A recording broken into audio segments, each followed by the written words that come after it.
নরসিংদীতে 2 মাস বয়সী এক শিশুকে নির্যাতনের ঘটনায় অভিযুক্ত চাচি লতা বেগম সহ 3 জনের বিরুদ্ধে মামলা করা হয়েছে। মঙ্গলবার দিবাগত রাতে নরসিংদী জেলা প্রবেশন কার্যালয়ের কর্মকর্তা রিজা আক্তার বাদী হয়ে মাধবদী থানায় মামলাটি করেন। এ ঘটনায় মূল অভিযুক্ত লতা বেগমের স্বামী কাউসার আহমেদ ও তার বাবা আলমাস মিয়াকে গ্রেফতার করেছে পুলিশ।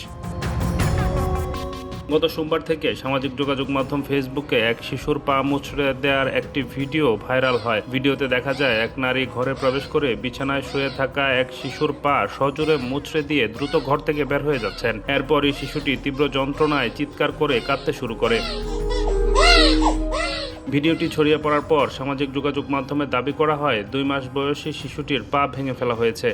তবে শিশুটির পরিবারের দাবি, পারিবারিক কলহের জেরে নির্যাতনের এই ঘটনা ঘটলেও শিশুটির পা ভাঙার মতো কোনো ঘটনা ঘটেনি।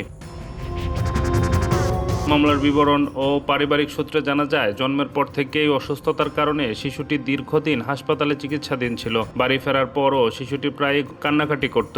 শিশুর এই অস্বাভাবিক কান্নায় মায়ের সন্দেহ হলে তিনি গোপনে সত্য উদ্ঘাটনের চেষ্টা করেন। এছাড়া 2 পরিবারের মধ্যে দীর্ঘদিন ধরে পারিবারিক কলহ চলে আসছিল।